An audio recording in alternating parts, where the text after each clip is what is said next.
The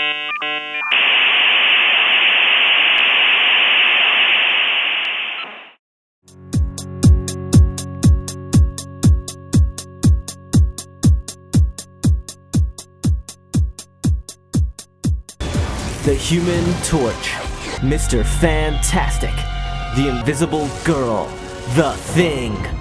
They are the originals, the archetypes, the first modern superheroes. They are the Fantastic Four. Introduced in then obscure Marvel Comics in 1961, the Fantastic Four represented the dawn of a new era of imagination. Creators Jack Kirby and Stan Lee synthesized a unique blend of science fiction, humor, realism, and emotional pathos, elements that would become the hallmark for Marvel Comics and its rise to pop art supremacy. Its greatness and place in history cannot be denied, and I thoroughly recommend picking up Volume 5 of the Fantastic Four's Marvel Masterworks, which features the legendary introduction of Galactus and the Silver Surfer. For completists, you can also do no wrong with picking up this amazing gem of a DVD. For around $30, you get every Fantastic Four comic ever printed. Amazing. But let's skip from the Silver Age of comics in the 60s to 1994, when a German studio, Constantine Film, somehow possessed the film rights to the Fantastic Four, but were about to lose said rights unless they made a movie really fast. Unable to come up with the estimated $40 million needed to finance the thing, they turned to legendary B-movie producer Roger Corman, who ended up making it for just under $2 million. He did it, but the movie's creation was basically a scam to hold on the rights of the company, and although completed, it never had an official light of day. Bootlegs have circulated for years, and of course, the movie is beyond cheesy with hammy acting and poor effects, but some elements are pretty cool. They nail a few characterizations like The Thing and Reed Richards, and I must say, if I had seen this as a 10-year-old, I probably would have been really entertained. But as it is, it's nothing special and is rightfully ignored.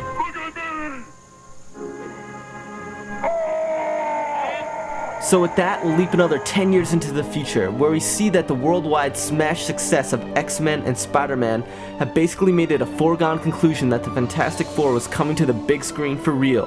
The movie-going trends and advancements in special effects technology have finally made it possible for flicks like the Fantastic Four to become a reality. What's even more special is that a Fantastic Four movie, if executed with artistry and passion, had the opportunity to breathe life into a fading comic icon and introduce audiences to the classic stories that made the comic so great in its heyday. Well, it should come as no surprise that this never happened. The movie is not only an artistic failure, but also a cynical exercise in Hollywood commercialism and greed. The movie was directed by a fellow named Tim Story, mainly known for directing music videos, and it was written by Mark Frost and Michael France. The three turned out a paint-by-numbers action-comedy hybrid, typical of the average schlock Hollywood was turning out in the mid-2000s. The film is set in the not-too-distant future. In Movieland, 3D holograms are common, and there somehow exists profitable private space enterprises. Our handsome antagonist, Dr. Victor Von Doom, runs one of these risky multi-billion-dollar space companies, where we soon learn that one failed mission can apparently ruin him financially. It's too late, Victor. Do you know how much money I've invested in this company?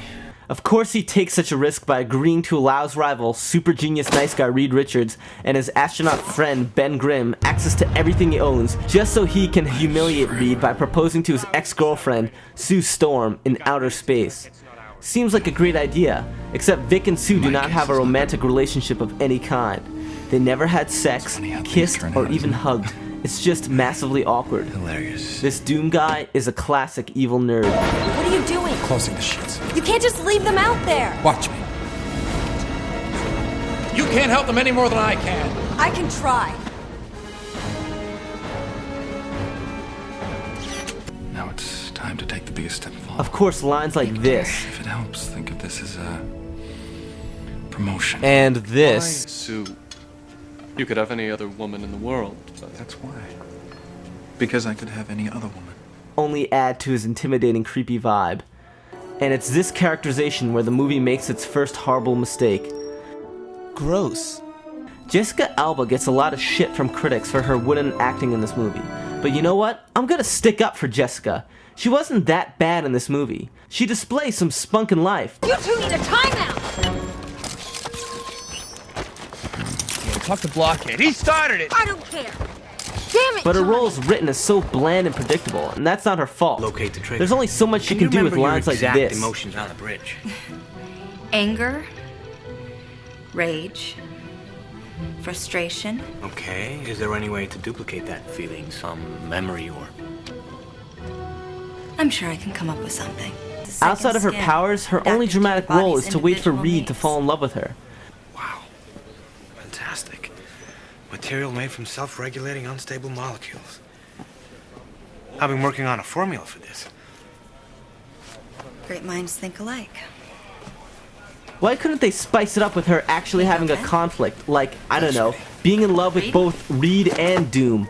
Jessica Alba wasn't cast because she can act like Meryl Streep. She's there because she's hot as hell. So naturally, the writers take away Jessica's most potent acting weapon, cock teasery.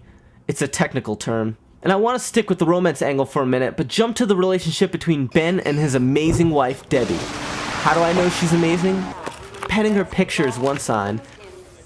I miss you already, Debs. But soon Reed chime in as well. Debbie. Great.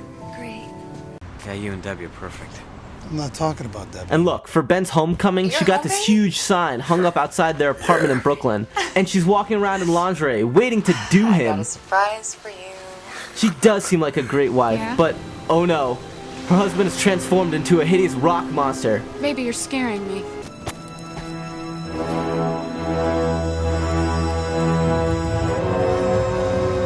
Oh my god. Deb, it's me. It's still me. It was the accident. Let me explain. Debbie, don't run. Debs! Just talk to the man. Okay, well, let's cut her some slack. Who knows what she was thinking?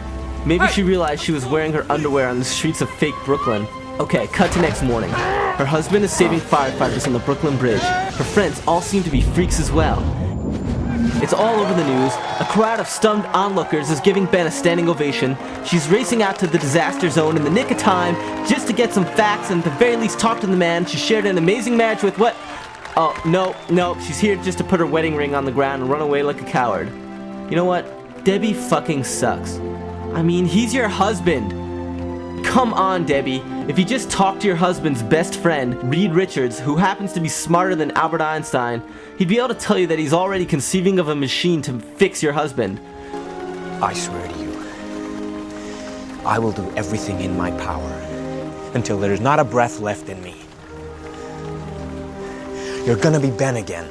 And based on how much time elapses in this movie, it takes him like 1 month to build. Debbie, you are reason number 2 as to why this movie fails. But we're just getting warmed up, so let's keep the stupid train rolling with Johnny Storm. How to describe this guy? Well, he's like what Maxim magazine imagines their readers to be like. A wise-cracking, model-dating astronaut You're hot. Why, thank you, so are you. who loves snowboarding, hot rods, and the X Games. But that's why this is a movie, because we all know the real Maxim readership base consists of 15-year-old boys who can't seem to find real porn. So, here we have Johnny catching on fire for the first time, losing his clothes and creating a hot tub in the mountains. Now, it's at this point where the movie presents its biggest riddle yet. Which character is a dumber slut? Is it the hot nurse who, having just witnessed this man catch on fire, shrugs her shoulders, drops her skis, and strips naked at the first suggestion of unprotected sex? Care to join me? All without having a single question or registering an ounce of doubt or fear in her face? Or is it Johnny, who's all too willing to ignore the amazing thing that just happened, begin to rub his body of uncontrollable flames against this poor girl in the middle of an avalanche? I still can't decide which slut is dumber. It truly is a great riddle. And we'll never really know because director Tim Story artfully cuts away before we can see what happens next. Does the girl die? Does Johnny fly back to the hospital after covering her charred body in snow? We do never see her again. But we'd only have to worry about such things if this film approximated a place called reality. But the reality of this movie is that of a music video ruled by 14-year-olds. Cars from the Fast and Furious. Where's your hot sister and the monster? Motorcycle competitions. Look at that lift! Childlike behavior all around. Johnny! Just like a real 14-year-old, this film, and more specifically Johnny, is always getting scolded by boring adults. You need to control yourself. But Johnny never really pays for his bratish swaggering. In fact, he's basically winking at the audience the whole time, thinking what a badass he is. Too bad he doesn't realize that we all think he's a douchebag. A big, flaming douchebag at that.